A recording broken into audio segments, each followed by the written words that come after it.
নমস্কার, cooking Sumitra channel বন্ধুদের সবাইকে স্বাগত জানাচ্ছি।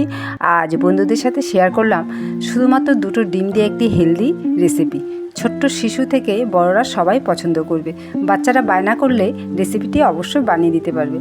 তাহলে রেসিপিটি শুরু করা যাক। এখানে আমি পাত্রে 2 বাটি আটা নিয়েছি। তোমরা চাইলে ময়দা দিতে পারো। আটাটা একটি হেলদি অপশনাল, তাই আমি আটা ব্যবহার করলাম। এখানে আমি 1 চামচ চিনি আর 2 চামচের মতো সাদা তেল, স্বাদ অনুযায়ী লবণ দিয়ে ভালো করে আটার সাথে মিশিয়ে দেব। আর এখন এখানে 2টি ডিম দিয়ে ভালো করে মেখে নেব। আটা আর ডিম এত সুন্দর করে সময় নিয়ে মাখতে হবে, মাখতে মাখতে একদম কালার চলে আসবে। বন্ধুরা, এই আটার সাথে ডিমটি কিন্তু অবশ্যই 10 মিনিট ধরে ধৈর্য ধরে আস্তে আস্তে মেখে নিতে হবে। ঠিক এই রকম কালার চলে আসবে আর ঝুরঝুরে ভাব হয়ে যাবে।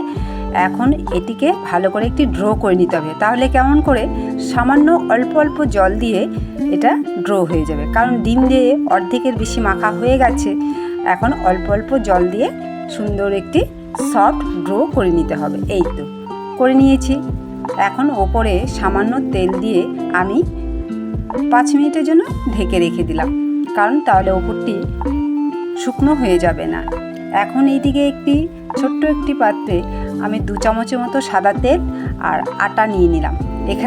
এখানেও আমি আটাই ব্যবহার করলাম, তাহলে রেসিপিটি সম্পূর্ণই আটা দিয়ে বানিয়েলাম। তাহলে এখন তেলের সাথে আটাটি ভালো করে মিশিয়ে নেব। এই মিশ্রণটি আমার পরে কাজে লাগবে। এখন 5 মিনিটের মতন হয়ে গেছে। এই ডোটি আরেকটু ভালো করে মেখে নিয়ে আমি এখানে 6-7টি লেচি কেটে নেব।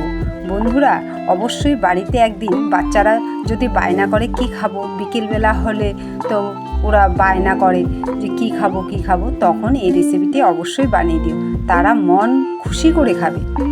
এখন এখানে আমি 6-7টি লেচি বানিয়ে নেব, কিংবা বাচ্চাদের জন্য স্কুল টিফিন, বড়দের লাঞ্চ বক্সে দিতে পারো। বন্ধুরা, খালি কি বাচ্চাদের হাজব্যান্ডকে দিলেই হবে? নিজেদেরও তো খেতে হবে। তাহলে সকালে জলখাবার কিংবা বিকেলে তোমরা এই রেসিপিটি অবশ্যই বানিয়ে খেতে পারো। খুবই সুস্বাদু, খুবই টেস্টি হয়, কিন্তু শুধুমাত্র 2টো ডিম দিয়ে খুবই টেস্টি। এখন আমি লেচিগুলি সামান্য আটা দিয়ে আমি বেলে নেব, আর বাকিগুলো ঢেকে রাখবো যেন শক্ত না হয়ে যায়। এইভাবে লম্বা করে বেলে নিয়েছি, দেখো ভিডিওতে। এইভাবেই বেলে নিতে হবে। এখন যে মিশ্রণটি আটা আর তেলের, সেটি ভালো করে লাগিয়ে দেব। লাগিয়ে দিয়ে দুপাশে ছোট ছোট করে ভাঁজ করে নেব। তোমরা একটু ফলো করো, তাহলেই বুঝতে পারবে। বন্ধুরা, আমার ফেসবুক পেজে অনেক ধরনের রেসিপি দেওয়া আছে, একটু ফলো করে দেবে, তোমাদেরও ভালো লাগবে। আর এই রেসিপিটি শুধুমাত্র দেখে যেও না, অবশ্যই লাইক করে দিও আর কমেন্টে জানিয়ে দিও তোমাদের দেখে কেমন লাগলো রেসিপিটি। আর অবশ্যই বাড়িতে তৈরি করে খেয়েও আমাকে কমেন্ট বক্সে জানিয়ে দেবে। তোমরা তো ভাঁজটা দেখে নিয়েছো। এখন আমি এইভাবে করে মুড়িয়ে মুড়িয়ে আরেকটু লেচি কেটে নেব, নিয়ে আবার বেলে নেব। তার মানে আমরা তো ডিম দিয়ে অনেক ধরনের পরোটা খেয়েছি, এইভাবে তো খাইনি। সামান্য তেলে, মাত্র 1 চামচ তেল দিয়ে আমি এত সুন্দর করে পরোটা বানিয়ে দেব, তাহলে দেখে যাও। এখানে আমি আবারও বেলে নিচ্ছি, তোমরা দেখো এইভাবে করে বেলে নিতে হবে। তাহলে বন্ধুরা, বন্ধু হয়ে বন্ধুর পাশে থেকো, সাপোর্ট করো, এটাই বন্ধুদের কাছে খুব আশা, তাই তো। এখন আমার সবগুলি বেলা হয়ে গেছে। এখন এদিকে অল্প সেঁকে নেব, এপাশ ওপাশ সেঁকে নিয়ে 1 চামচের মতো তেল দিয়ে দেব।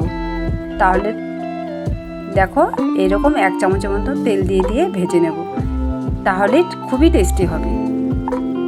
এই ধরনের রেসিপি করলে বাচ্চাদের বায়না থেকে বড়দের লাঞ্চ বক্স, নিজেদের ক্ষুধা মেটাতে সব দিকেই সাহায্য করে, তাই তো। সামান্য তেল আর 2টো ডিম, ব্যাস ডিম পরোটাও খাওয়া হয়ে গেল আর পরোটাও খাওয়া হয়ে গেল।